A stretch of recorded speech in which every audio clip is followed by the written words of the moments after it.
ఎప్పుడూ ఏదో ఒక వ్యాఖ్యలు చేస్తూ వివాదాల్లో నిలిచే కంగనా ఇప్పుడు తన వ్యాఖ్యలతో మరోసారి వార్తల్లో నిలిచారు. కంగనా రనౌత్ కేవలం బాలీవుడ్ నటి మాత్రమే కాదు, బీజేపీ ఎంపీ కూడా. హిమాచల్ ప్రదేశ్లోని మండి లోక్సభ నియోజకవర్గం నుంచి ఎంపీగా గెలిచారు కంగనా రనౌత్. ఓవైపు సినిమాల్లో నటిస్తూనే మరోవైపు తన రాజకీయ జీవితాన్ని కొనసాగిస్తున్న కంగనా రీసెంట్ గా ఓ పాడ్కాస్ట్ ఇంటర్వ్యూలో పాల్గొని తన రాజకీయ జీవితంపై ఆసక్తికర కామెంట్స్ చేశారు. తాను రాజకీయాల్లో కంప్లీట్ గా సెటిల్ అవ్వలేదని, ఎంపీగా పోటీ చేసి గెలిచినప్పటికీ ఆ పదవిని, పొలిటికల్ లైఫ్ ను తాను ఆస్వాదించలేకపోతున్నట్టు కంగనా కామెంట్స్ చేశారు.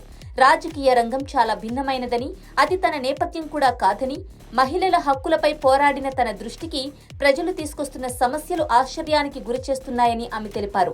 తాను ఎంపీని అయినప్పటికీ ప్రజలు తన వద్దకు పంచాయతీ స్థాయి సమస్యలను తీసుకొస్తున్నారని, రోడ్లు, నాలాలు బాగలేవని చెబుతూ ఉంటారని, తమ సమస్య రాష్ట్ర ప్రభుత్వం స్థాయిదని చెప్పినా వారు అర్థం చేసుకోవడం లేదని ఆమె తెలిపారు.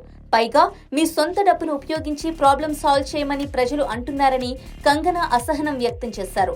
అదే సందర్భంగా మీరు పాలిటిక్స్ లో గొప్ప స్థాయికి వెళ్లాలనుకుంటున్నారా, ప్రధాని కావాలనే టార్గెట్ ఏమైనా ఉందా అన్న ప్రశ్నకు కూడా ఆమె స్పందించారు. తాను ప్రధాని పదవికి సరిపోతానని అనుకోవడం లేదని, ఆ కోరిక కూడా లేదని, సామాజిక సేవ చేయడం తన నేపథ్యం కాదని, తాను పూర్తిగా ప్రజాసేవకు డెడికేట్ అయ్యే రకాన్ని కాదని, పైగా లగ్జరీని అనుభవించాలనే స్వార్థం కూడా తనకుందని, ఇవన్నీ చూస్తూ దేవుడు తనని ప్రధాని చెయ్యడని, అసలు ఆ భగవంతుడు ఏ ఉద్దేశ్యంతో తనను రాజకీయాల్లోకి పంపాడో కూడా తనకు తెలియదని కంగనా స్పష్టం చేశారు. ప్రజల కోసం లైఫ్ మొత్తాన్ని త్యాగం చేసే ఉద్దేశ్యం తనకు లేదని వెల్లడించారు. ప్రస్తుతం కంగనా చేసిన వ్యాఖ్యలు నెట్టింట వైరల్ అవుతున్నాయి.